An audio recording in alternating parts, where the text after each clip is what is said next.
कभी सोचा है कि कोई बनी बनाई चीज अपने कच्चे माल से भी सस्ती कैसे हो सकती है? सुनने में थोड़ा अजीब लगता है ना? लेकिन आज हम एक ऐसे ही बहुत ही सीरियस इल्जाम की पड़ताल करने वाले हैं। एक ऐसा इल्जाम जो हमारे घरेलू उद्योगों की नींव हिला सकता है। तो चलिए इस पूरी कहानी की तह तक चलते हैं। तो ये जो बात कही गई है ये सिर्फ एक बयान नहीं है, ये तो एक सीधी सीधी चुनौती है।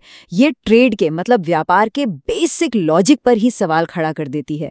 भाई, जब फिनिश्ड गुड्स की कीमत स्क्रैप से भी कम हो जाए तो इसका मतलब है कि कहीं ना कहीं कुछ तो बहुत बड़ी गड़बड़ है।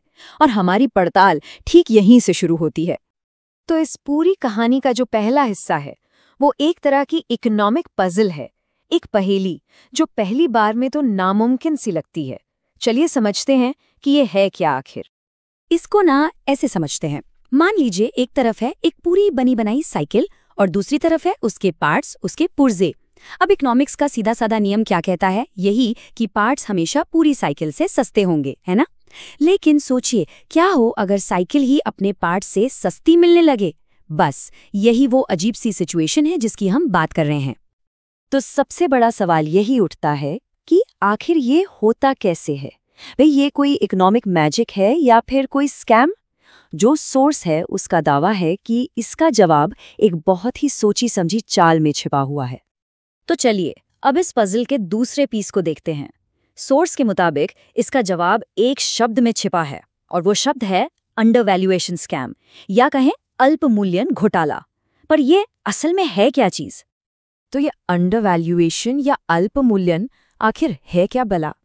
देखिए, सीधे सीधे शब्दों में कहें तो ये कागजों पर चीज़ों की कीमत कम दिखाने का खेल है।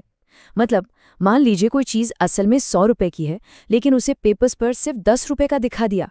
और ऐसा क्यों किया जाता है? ताकि उस पर लगने वाला टैक्स और कस्टम ड्यूटी कम से कम हो जाए।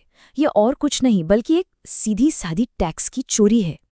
और ये पूरा खेलना 4 बड़े सिंपल से लगने वाले स्टेप्स में होता है। पहला, माल इंपोर्ट होता है। दूसरा, उसकी कीमत जानबूझकर झूठी बताई जाती है। तीसरा, उस कम कीमत पर कम टैक्स चुकाया जाता है। और चौथा और सबसे खतरनाक स्टेप, हमारे अपने घरेलू उद्योग को जबरदस्त नुकसान होता है। क्यों? क्योंकि वो तो ईमानदारी से अपना काम कर रहे हैं और इस बेईमानी की रेस में वो पीछे रह जाते हैं। अब सवाल ये उठता है कि अगर ये सब कुछ हो रहा है तो फिर हमारी जो रेगुलेटरी बॉडीज हैं, जो निगरानी करने वाली संस्थाएं हैं, वो कहाँ हैं? सोर्स के मुताबिक वो सो रही हैं। और वो सिर्फ इल्जाम नहीं लगा रहा बल्कि सीधे सीधे नाम लेकर बात कर रहा है। और ये कोई हवा में की गई बात नहीं है। जो आरोप लगाया जा रहा है वो सीधा उन सरकारी एजेंसियों की तरफ उंगली उठा रहा है जिनका काम ही है ऐसी चीजों पर रोक लगाना। तो कटघरे में कौन है?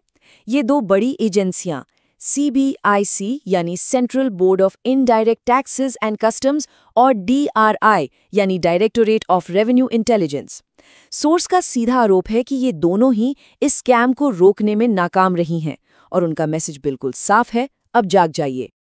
और इसी के साथ हम आते हैं इस पूरी बातचीत के आखिरी और सबसे जरूरी हिस्से पर, जो कि है एक्शन की एक साफ साफ मांग।